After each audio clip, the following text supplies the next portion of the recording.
الله وبركاته.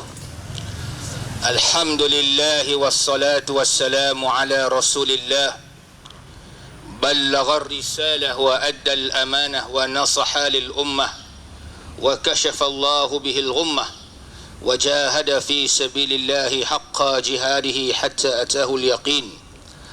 اللهم صل وسلم وبارك على سيدنا محمد وعلى آله وصحبه أجمعين. سبحانك لا علم لنا إلا ما علمتنا إنك أنت العليم الحكيم. رب اشرح لي صدري ويسر لي أمري واحلل عقدة من لساني يفقه قولي. اللهم افتح علينا فتوح العارفين وارزقنا فهم النبيين وإلهام الملائكة المقربين وأن تطلق به عن ألسنتنا وأن تفرج به عن قلوبنا وأن تشرح به عن صدورنا وأن تستعمل به عن أبداننا برحمتك يا أرحم الراحمين. والحمد لله رب العالمين. وبعد فإن أصدق الحديث كتاب الله وخير الهدي هدي محمد والشر الأمور محدثاتها وكل محدثة بدعة وكل بدعة ضلالة وكل ضلالة في النار. Muslimin dan muslimat yang dirahmati Allah sekalian, alhamdulillah, syukur kita kepada Allah Ta'ala kerana Allah Ta'ala beri kita keizinan untuk sama-sama kita berhimpun pada pagi ini selepas membaca surah Al-Kahfi yang didengarkan bacaannya oleh qari kita. Dan saya pula diminta dengan pihak penganjur untuk menyampaikan tazkirah ringkas lebih kurang 1 jam setengah. Rasa gerun juga depan-depan totok guru para alim ulama' nak cakap ni. Maklumlah ilmu tak banyak, dan terima kasih juga saya ucapkan dalam kesempatan yang ada kerana sudi menjemput saya yang jahil lagi banyak dosa ni untuk menyampaikan tazkirah ringkas untuk pagi ini. Nak pilih tajuk, rasa-rasa semua tajuk ni tuan-tuan dan puan-puan insya-Allah sudah hadam, cuma kita mengambil satu matlamat, ingat memperingati antara satu sama lain. Sejam. Itu pun sejam. Dalam dunia ni, tuan-tuan dan puan-puan sekalian, Allah Ta'ala janjikan kepada kita rezeki yang cukup banyak. Wa fis sama'i rizqukum wa ma tu'adun.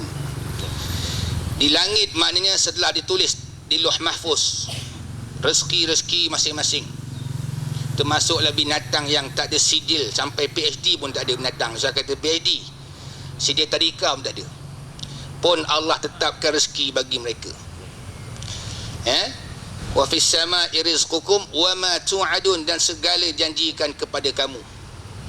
Ajal maut termasuklah rezeki, termasuklah ditulis baginya, sama ada dia itu ahli syurga ataupun ahli neraka.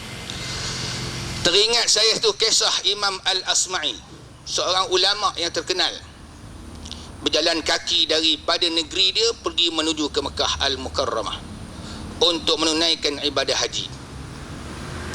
Tiba-tiba ditahan oleh seorang perompak. Perompak ni sebelum merompak, dia tengok Imam Asma'i, maklumlah imam ni ulama, tok guru, pakai pun biasa-biasa je, tak nampak pun dia bawa harta yang begitu berharga. Lalu dia sebelum merompak tu dia interview sekejap Imam Asma'i. Dia tanya, siapa nama engkau? Nama aku Al-Asma'i. Apa kerja engkau? Aku guru tahfiz Quran, mengajar orang Quran, mengajar orang agama. Dia tanya, kau bacakanlah, kata perompak tu, kau bacakan kepadaku satu ayat yang belum pernah aku dengar dalam Quran. Subhanallah, maknanya perompak tu pun hafiz Quran juga. Dia tanya, lalu dibacakan ayat yang saya bacakan tadi, wa fis sama'i rizqukum wa ma tu'adun. Dia suruh minta ulang balik. Perompak tu dia orang Arab lah, lepas tu dia faham kan. Tanya lagi, dia baca lagi, baca. Dia kata, terima kasih lah kau baca ayat tu, sekarang kau pergilah, tak edi aku nak merompak, kata dia. Sebab apa? Dia faham ayat tu. Imam Asma'i jalan sampai ke Mekah. Macam biasalah, tawaf, semua buat ibadah. Akhirnya dia solat sunat tawaf. Dia dengar satu tangisan seorang lelaki. Maka dia tengok dari tiang masjid tu, dia tengok ada orang sedang menangis. Dia tengok muka orang menangis tu, punya perempuan tadi tu. Dia kata, kenapa engkau sekarang dah berubah je? Sekejap je. Aku baca baru satu ayat je. Kan? Dia kata, engkau baca ayat tu, aku fikir pula, kenapa aku nak merompak harta orang, sedangkan Allah janji dah rezeki aku ni dah ada dah. Kenapa aku nak ambil orang punya rezeki, orang punya harta, orang punya milik? Maka sejak daripada tu aku bertobat, dan aku datang ke sini, dan aku berhentilah kerja mencuri, dan aku cari rezeki yang halal. Subhanallah. Di sini menunjukkan dan mengajar kepada kita bahawasanya sikap redha dan qanaah, redha dan puas hati apa yang Allah beri itu sifat yang sangat tinggi yang ada dalam diri seorang mukmin. Kita kalau kita tengok nikmat Allah beri pada kita, walaupun Allah beri kita nikmat boleh beli motosikal je, lebih baik daripada orang naik basikal. Kalau orang pergi kerja naik basikal, bayangkan dengan orang naik motor, cepat naik motor lagi. Naik basikal dengan peluh dia, dengan penat dia. Kalau kita lah Allah beri kita nikmat kereta kancil je, rasa bersyukur lagi. Sebab kenapa ada orang naik motor? Naik motor lagi kalau hujan ribut tak boleh nak jalan, walaupun baju hujan tebal macam mana pun tunggu juga bawah jambatan. Kalaulah Allah Ta'ala beri kita kancil, syukur lagi daripada orang yang naik LRT, daripada orang yang jalan kaki, daripada orang yang naik kenderaan bas umpamanya. Maka sebab itu bila kita memandang nikmat Allah Ta'ala ni, kena rasa bersyukur sesungguh. Nikmat yang Allah beri pada kita dan kita rasakan puas hati. Puas hati dengan nikmat inilah menyebabkan kita tak rasa dengki dengan orang lain. Tak pernah rasa dengki sebab kita tahu dah Allah beri aku rezeki, dan Allah telah tetapkan bagi aku rezeki sebanyak-sebanyak sekian, dan cukuplah hanya sekadar ini, dan mungkin orang lain Allah beri lebih. Sebab tu saya teringat kata-kata Dr. Said Ramadan Al-Buti rahimahullah. Dia kata kita dalam bab dunia ni kalau tak minta kat Tuhan tak apa dia. Siapa dia kata gitu? Dia kata macam majikan bayar gaji. Majikan ni bayar gaji, tentu dia bayar gaji. Tak ada dah. Dia punya pekerja tanya, bos, bulan ni gaji ada tak? Bos, bulan ni gaji kurang ke lebih? Tak ada. Dia tahu dah, memang macam dia janjikan dia akan beri.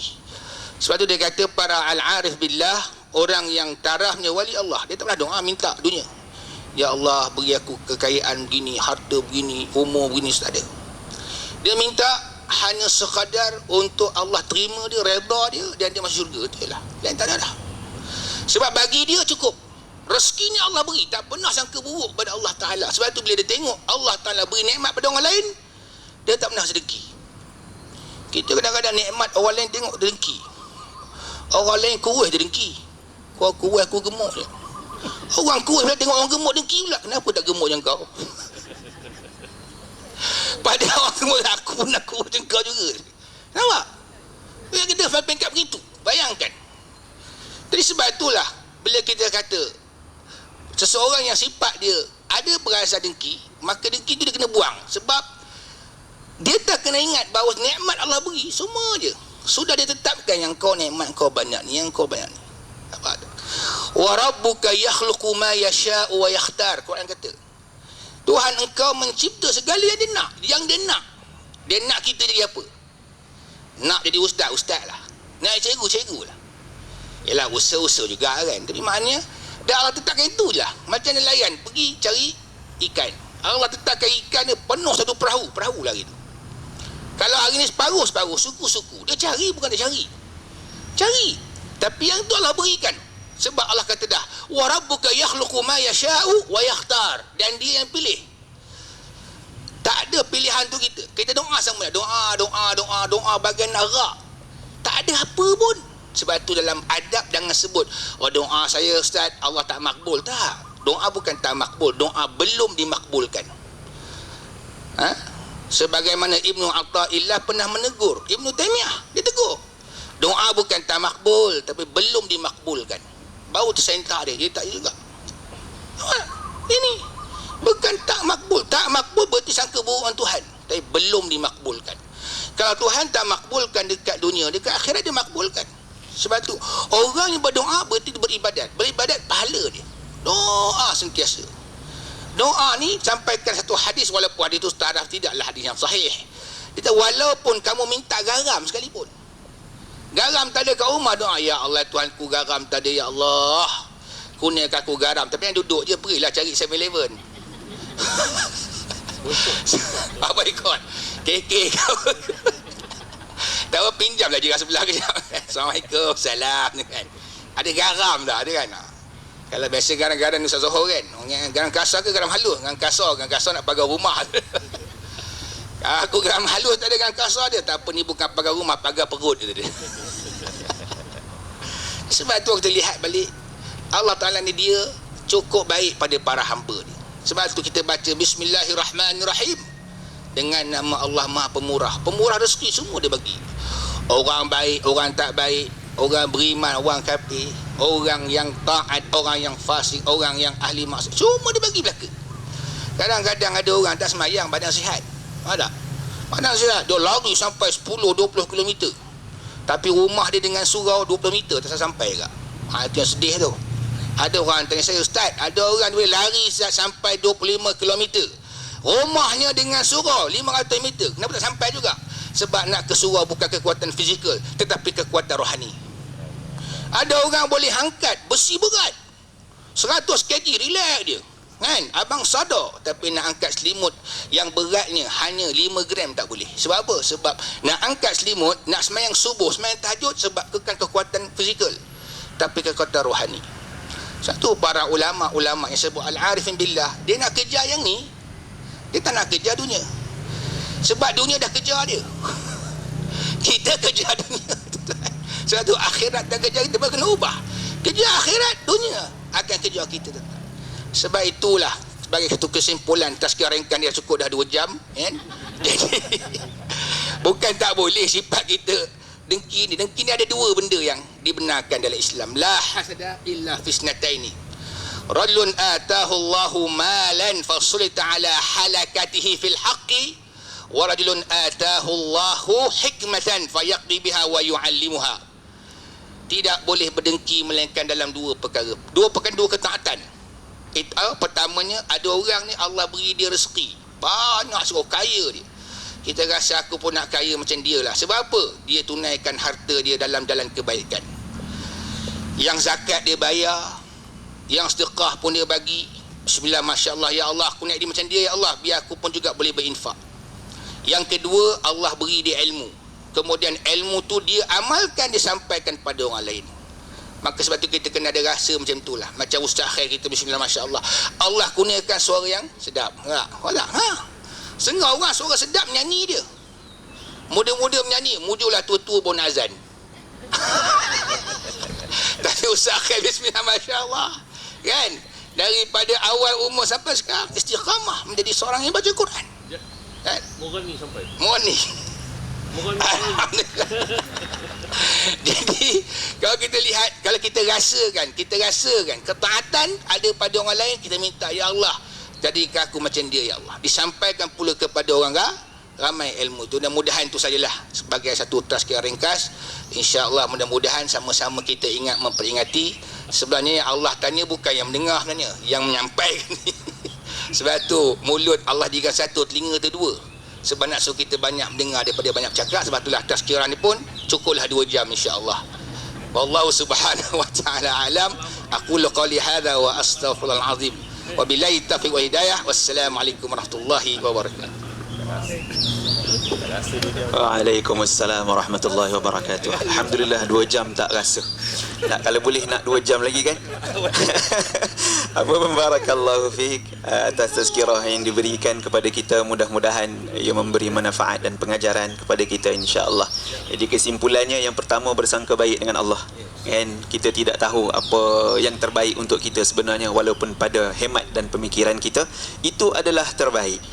Allah sebut apa? Wa asa an takrahu syai'a wa huwa khairul lakum. Kadang-kadang kita rasa benda tu tak bagus untuk kita, tetapi itulah yang terbaik pada perkiraan dan pada iman Allah Subhanahu wa taala, dan begitulah sebaliknya.